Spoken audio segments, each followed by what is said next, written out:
teman-teman, perkenalkan nama aku Elizabeth Veronica Brigita Suka. Aku dari AB4209. Video ini akan berisikan tentang review aku dari materi 4 sampai materi 7. Oke, kita langsung mulai ya ke materi 4. Materi 4 akan berisikan tentang apa itu CSR, apa variabel pengukuran CSR, dan apa masalah-masalah dalam implementasi CSR. Nah, sebenarnya CSR itu apa sih? CSR berkepanjangan dari Corporate Social Responsibility. Ini merupakan komitmen pelaku dunia usaha untuk memiliki peran dan fungsi terhadap pengembangan dan pemberdayaan masyarakat sekitar bisnisnya. Dengan kata lain, CSR merupakan upaya sungguh-sungguh entitas bisnis untuk meminimumkan dampak negatif dan memaksimalkan dampak positif operasi perusahaan terhadap seluruh pemangku kepentingan dalam bidang-bidang ekonomi, sosial, dan lingkungan untuk mencapai tujuan pengembangan berkelanjutan. Lalu ada variabel ini, variabel pengukuran 26.000. ISO 26000 menekankan pada kinerja, manfaat, dan dampak-dampak kegiatan. Yang pertama, tata kelola organisasi dan perusahaan. Yang kedua, praktik ketenagakerjaan. Yang ketiga, praktik beroperasi yang adil. Yang keempat, hak asasi manusia. Yang kelima, lingkungan. Yang keenam, hak dan perlindungan konsumen. Yang ketujuh, keterlibatan dan partisipasi masyarakat. Lalu ada masalah-masalah dalam CSR apa aja? Yang pertama, ada 6 langkah implementasi CSR menurut Tanaya yang dirancang oleh Departemen Perdagangan dan Industri Inggris dan diadaptasi oleh World Institute. Ada komitmen awal, yang kedua analisis kondisi eksternal dan pengaruhnya terhadap bisnis, yang ketiga mengkaji ulang struktur internal, strategi dan rencana tindak implementasi, yang keempat ada pengukuran dan pelaporan hasil, yang kelima ada konsultasi dan stakeholder. Itu merupakan hasil review saya dari materi 4. Lalu ada materi kelima. Materi kelima menjelaskan tentang konseptualisasi CSR. Saat ini belum ada konsensus tentang definisi CSR yang luas. Dalam berbagai kesempatan, pengertian CSR telah digunakan sebagai sinonim untuk etika bisnis. Itu juga telah dikaitkan dengan filantropi perusahaan dan terkait dengan kebijakan lingkungan. CSR telah berganti nama menjadi kinerja sosial perusahaan kewarganegaraan perusahaan. Tampaknya masih ada keseragaman dan konsistensi dalam penggunaan istilah CSR. Dalam hal ini, peneliti telah mengidentifikasi beragam pengertian CSR yang dapat ditafsirkan. Intinya, konseptualisasi CSR merupakan sebuah etika bisnis, etika dalam bisnis dan sebagai kinerja sosial perusahaan dan kewarganegaraan perusahaan. Itu makanya kenapa CSR sangat penting dilakukan dan sangat penting dimiliki oleh sebuah perusahaan. Lalu ada minggu ke-6 tentang komunikasi CSR beserta isinya. Pemangku kepentingan mengharapkan bisnis yang bertanggung jawab untuk melaporkan pandangan yang benar dan adil tentang tanggung jawab sosial dan perilaku berkelanjutan mereka. Laporan non-keuangan harus menampilkan representasi asli dan otentik dari kredensial CSR bisnis, bukan pembicaraan aspiratif. Lalu ada umumnya atribusi pemangku kepentingan dari motif CSR perusahaan dapat berupa ekstrinsik atau intrinsik. Ada pertama, motif ekstrinsik dipandang sebagai upaya untuk meningkatkan bottom line perusahaan, mencari keuntungan dan kepentingan pribadi tidak selalu buruk, tapi maksimalisasi keuntungan tanpa dasar etika apapun menyebabkan beberapa kekurangan yang serius.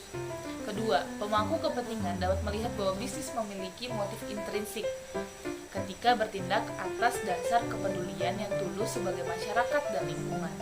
Atribusi motif intrinsik yang lebih kuat dapat mengarahkan pemangku kepentingan untuk membuat kesimpulan positif tentang karakter yang mendasari perusahaan.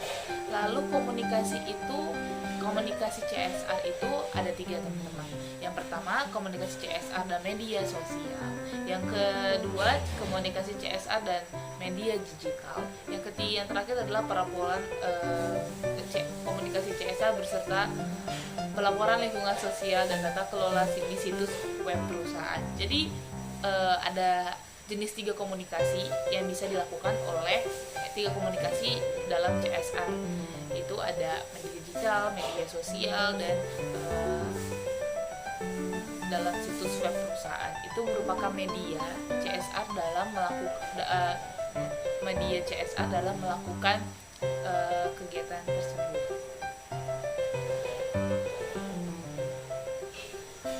Lalu yang terakhir adalah minggu ke-7, yaitu tanggung jawab sosial dan sustainable investing atau investasi berkesinambungan. Nah, investasi ini erat sekali dengan kaitannya dengan CSR. Investasi yang bertanggung jawab secara sosial atau SRI adalah praktik memasukkan tujuan sosial dan lingkungan ke dalam keputusan investasi. Oleh karena itu, SRI adalah strategi yang mendorong praktik perusahaan untuk mempromosikan tanggung jawab sosial dan instansi terwujud seperti investasi berdampak, advokasi pemegang saham, dan investasi komunikasi. Alasan dibalik SRI adalah bentuk mempertimbangkan keuntungan finansial serta investasi yang bertanggung jawab untuk membangun masyarakat.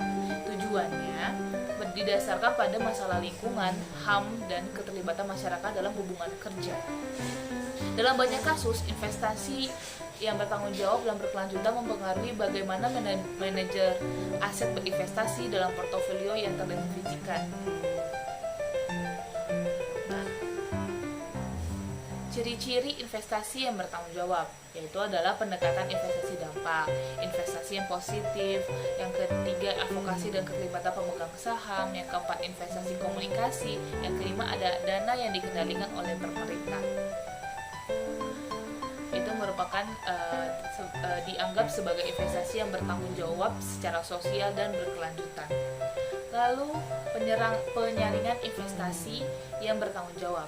Investor harus memilih perilaku ke perusahaan positif atau negatif untuk difokuskan. Mereka perlu memutuskan seberapa penting untuk menugaskan setiap jenis kegiatan yang bertanggung jawab. Mereka harus menilai perusahaan secara kuantitatif. Pada kriteria ini setelah memeriksa totalitas aktivitas bisnis mereka. Terakhir, mereka harus menghubungkan skor ini dengan komposisi portofolio mereka. Oleh karena itu, tidak mengherankan jika investasi tanggung jawab sosial mencakup berbagai heuristik dan pilihan investasi akhir. Saham tertentu dapat dipilih untuk memberikan tekanan pada manajemen untuk mengubah perilaku organisasi mereka. Keputusan dasar adalah apakah akan menggunakan filter FRI, pengecualian atau inklusi, mengingat kesulitan dalam mengamati perilaku organisasi dan dalam mengukur aksi korporasi. Pendekatan pengecualian produk sering digunakan saat terlibat dalam investasi yang bertanggung jawab secara sosial. Jadi, kalau kita mau berinvestasi harus juga berinvestasi yang bertanggung jawab secara sosial juga ya. Oke, itu aja hasil review aku dari materi 4 sampai materi 7. Semoga video ini bermanfaat dan membuka mata kalian tentang apa saja yang berkaitan dengan CSR. Kurangnya aku minta maaf.